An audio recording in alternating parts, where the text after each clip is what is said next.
Hey loves, welcome back to the channel. Today's video is a powerful compilation featuring real, unfiltered wisdom from women in their 30s who are growing up, leveling up, and staying grounded through it all. From career pivots and relationship lessons to self-love and mindset shifts. This is for any woman navigating her 30s and needing a reminder that she's not alone. These women are sharing their personal journeys, favorite tips, and hard-earned advice on how to embrace this chapter with grace, growth, and confidence. Stick around until the end. I'll be sharing my own take and some thoughts on how I've been moving through my 30s too. Let's get into it. These are the things that I find so unattractive now in my 30s regarding men. First, men who post consistently on social media. I don't understand that. Like, why? Why are you posting 24/7? What is it that you're looking for? Are you looking for laughs? Or is it trying to build self-esteem? A nose ring. I know I have a nose ring. Sorry, both of us can't be having nose rings where we're connecting to one another like that. I mean, I want to connect, but not that deep. I just never got into nose rings, and I feel like the only person who can pull it off is Tupac, God rest his soul. Yeah, no. And I don't like that dangly cross earring thing, that single earring with the cross. Men who use Snapchat filters. Why are you doing that? If you have a child, I understand playtime. Oh, that's cute, let's take a picture. But why? A man that's going out his way to put on color contacts, it's just giving you're looking to explore. Going with the flow, I'm going with my feeling, whatever, bye. Miss me with that. The men who have like no balance and they're constantly texting you all day. Good sir, do you work? I work. So I can't sit up and text you all day 24/7. I can't. I'm just not in a good place with the Grand Rising. Please go to Grand Hill. That's just. Lastly, greeting me with sexy, whether it's on an app, whether it's in person.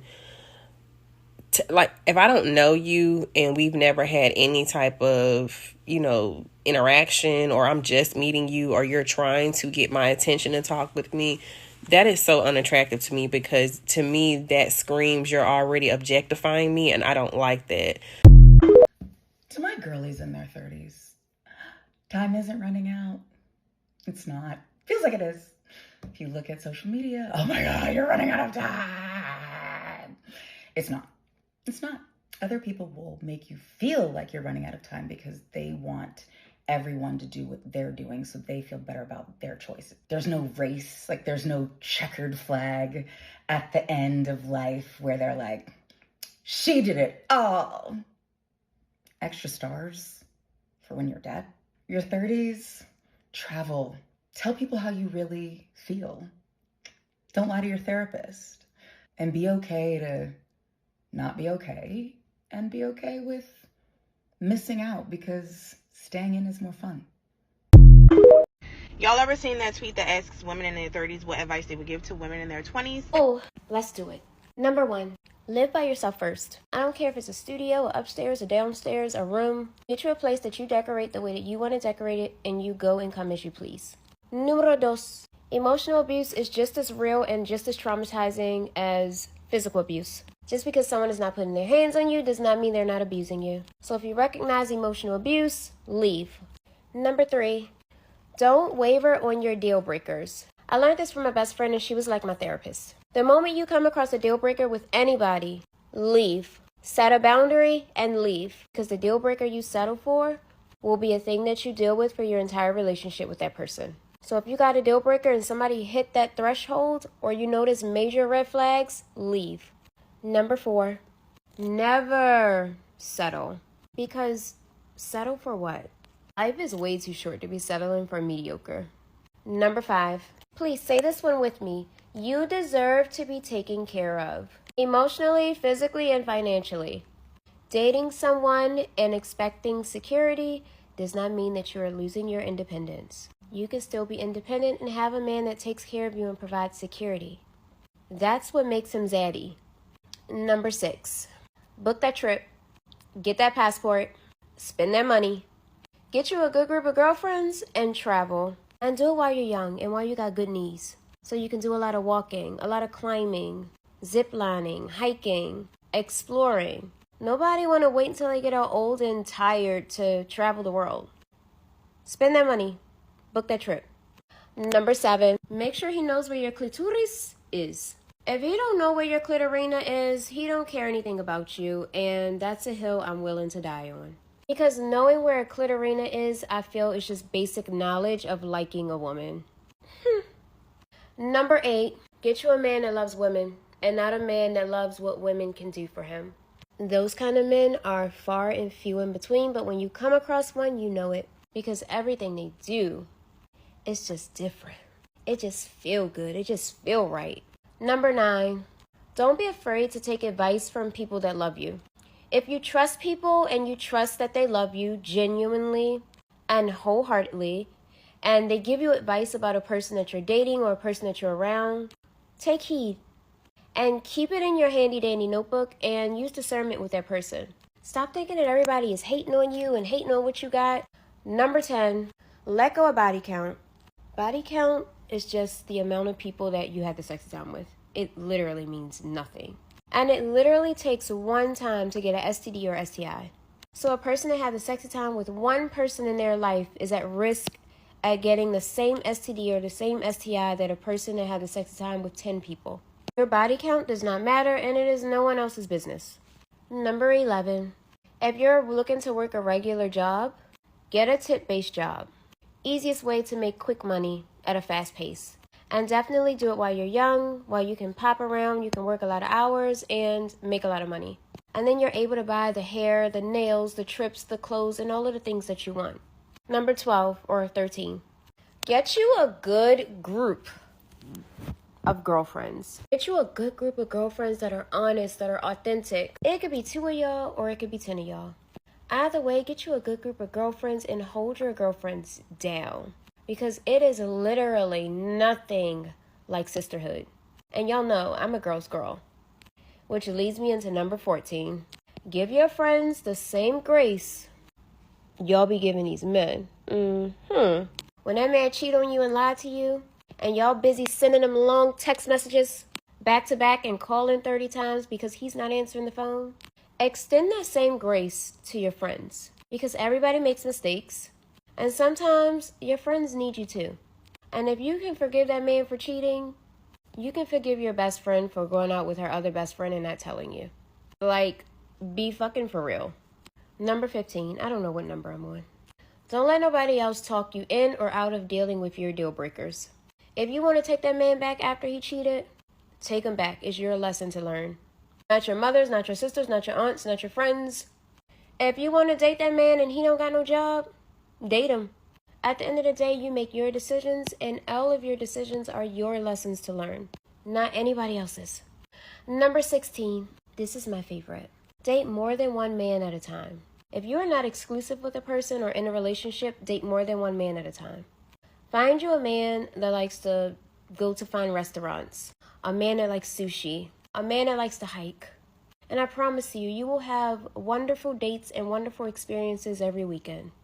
Especially when you find men that do the things that you like to do. And in the midst of all of it, you might find the love of your life. Number 17, date outside of your race. There are a whole lot of people in this world with a whole lot of different experiences and a whole lot of people you can learn from.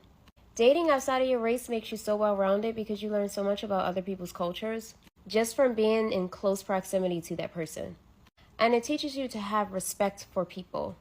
Respect for foods, respect for garments, respect for traditions. Girl, go ahead and get you that foreign Polynesian man. I'm still waiting to come across mine. Number 18. Do what you like during the sexy time. Life is way too short to be doing what somebody else wants you to do.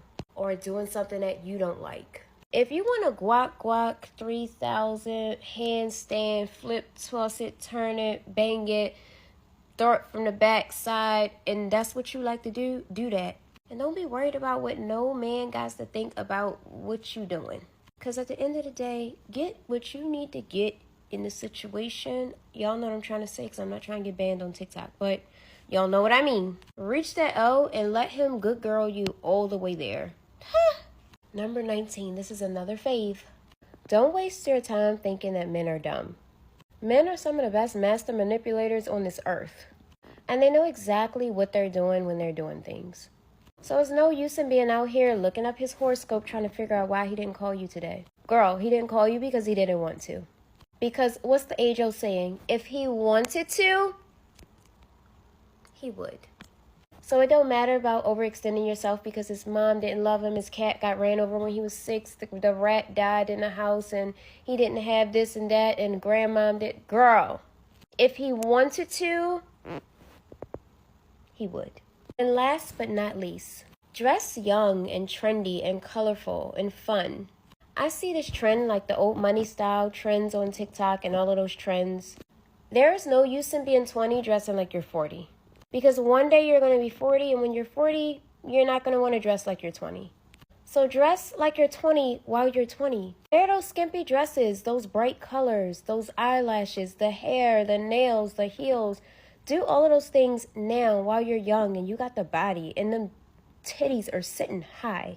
Because when you're 40 and 50, and you really got to dress that old money style, you're going to be wishing you could squeeze that ass into that dress off a baby boy. $40? Please, let me know if I should do a part 2, because I got tips for days. I saw a video today where a woman said a lot of people wake up in their 30s and realize that the life they want is not the life they have. You did all this building just to get to the top and realize you want to tear it all down. And let me tell you how I avoided that. I peeped game at like 14. This is like high school time, and people start talking to you about career options, and I was like, oh, y'all want me to do what y'all do? No. I did a whole audit. I asked 100 people at my high school, what do your parents do for a living? None of it sounded appealing. For a while, I was like, I'll be a doctor. That's respectable, getting money, you know what I'm saying? A lot of school, but you getting money though. I even did a rotation with a gynecologist when I was 16. Now, seeing babies be born, amazing, but I fell asleep during a hysterectomy, and I said, this is not for me. So I started telling people I wanted to marry rich and be a wife and a mother, because that's the only thing that sounded appealing at the time. I was like, I will work. Just find me something that works for me. All throughout college and all throughout high school, I was just telling people I'm going to be a wife and a mother. Obviously, I'm very smart, but I was like, hey, I have not found a career that works for me, so that's what I'm going to do. I'm just going through the motions until I get there. I ended up finding entrepreneurship, and that was the thing for me. Because I wasn't really obsessed with the money. I was obsessed with the freedom. Like, I was irritated that my dad was irritated that I was asking him for lunch money. You ain't got $5?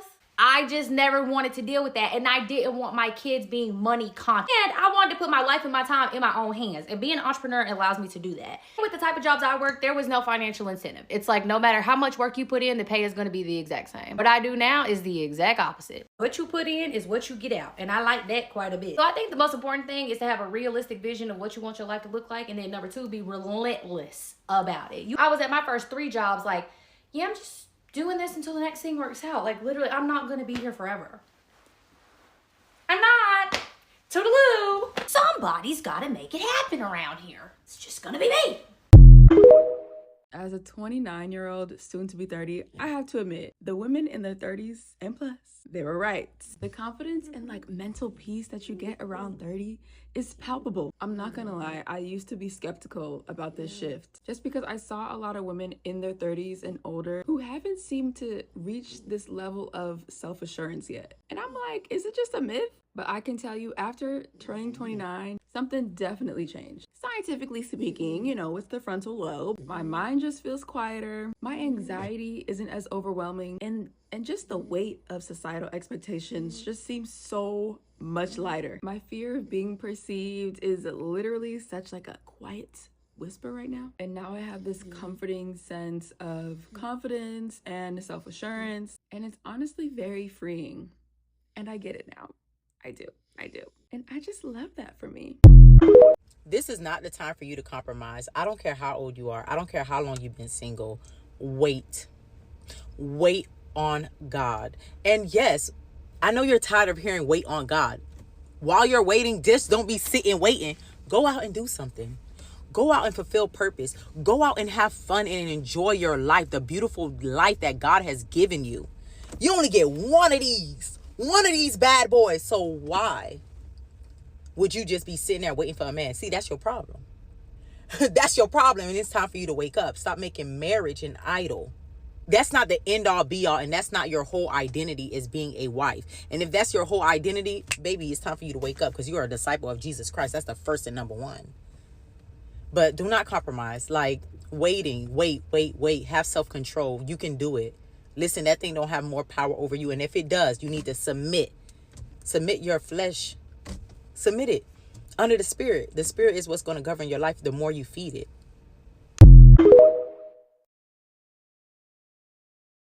All right, fam. What are the biggest turnoffs for women? Well, your girl got an answer for you. Take out your pen and paper. Let's get into it, family. Number 1, lack of leadership qualities. Number 2, lack of ambition. Number 3, super jealous and controlling.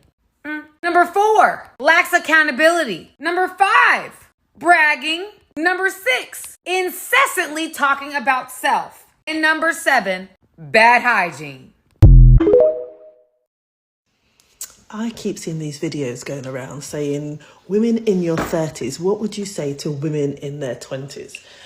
I don't know if there's this video's gone around where women in your 40s, what would you say to women in their 30s? But I thought, I couldn't see any. So I thought, what would I say to myself in my 30s or to women in their 30s now?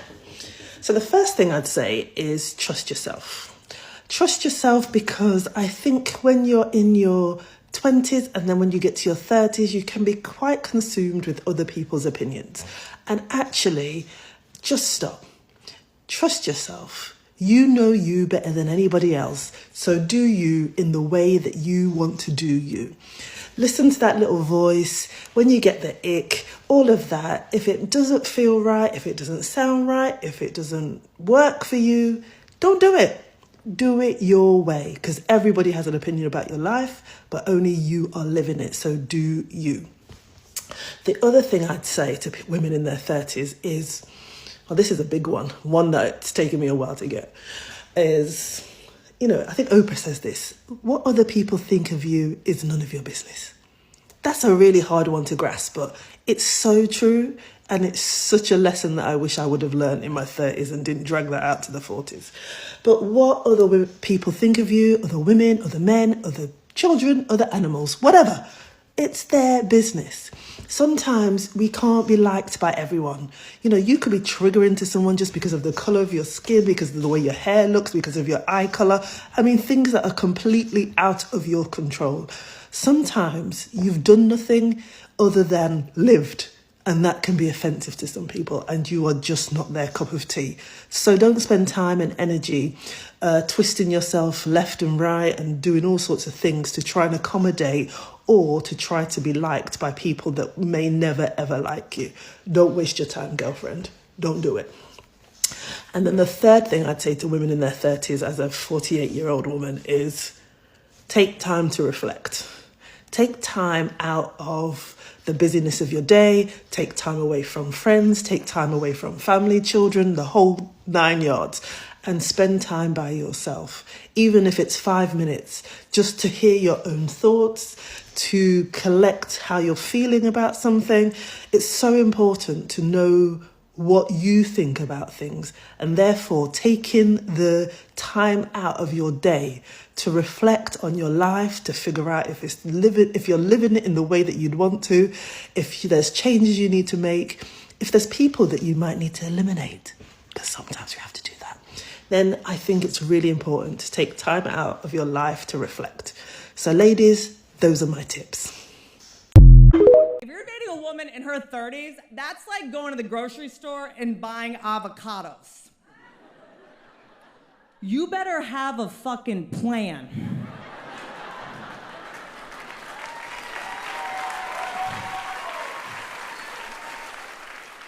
You don't just go to the grocery store willy-nilly and decide, I'm gonna buy some avocados. No, you better have fucking guacamole shit in your cart. You better have a party coming up, because you know exactly how that's gonna end. Day one, you look at those brand new avocados, you're like, I got all the time in the world. You have 5 days. Like my dude, I tell him, I'm like, I don't give a shit. Like, you're gonna marry me. Like, I will propose to you. I don't give a fuck, okay? I'm not gonna just let you watch me rot while you plan a scavenger hunt. So that I can hunt for my ring, following a treasure map into the woods like a fucking truffle pig. Like, can I have my ring, please? A woman who's in her 30s and is single, for me personally, is a huge green flag. And contrary to what a lot of people believe when they say that a woman who's in her 30s or in her 40s and she's single, that automatically makes her a red flag, I do not agree with that, because a woman who's in her 30s or even 40s, let's say, and she's single, she's mastered solitude. She's embraced her own company. She's okay with being alone. She's okay with not having any company around. She's okay with coming home after a long day of work, unwinding, maybe watching her favorite show, binge watching her movies, binge watching anything she may want to watch, and she does not feel the need of another man's presence around. So you know that when you come into her life, it's because she wants you in her life genuinely, not because she feels like she needs you. And when she becomes a part of your life, it's because she actually wants to be in your life, as opposed to a woman who feels like she needs you in her life.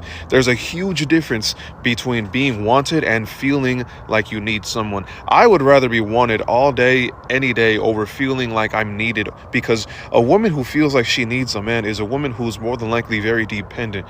And a woman who wants a man around because she truly cherishes and admires and values his company, that is such more significant. That's way more significant. Additionally, women who are in their 30s and are still single have probably broken the cycles and the societal expectations of what society has for a woman. Women who are in their 30s are supposed to be married and settle down with a family. They obviously don't care about what society has to say. And a woman who does not care about what society has to say, that's a powerful woman. So don't get it twisted. Just because you can't be single in your 30s does not mean that another woman can't be single in her 30s. Neither does it make her a red flag if she is single in her 30s. Whew, so many gems in this video, and I hope you felt seen, inspired, and reminded of just how powerful this chapter can be. Like I shared, I'm not quite 30 yet, but with God's will, I will be soon.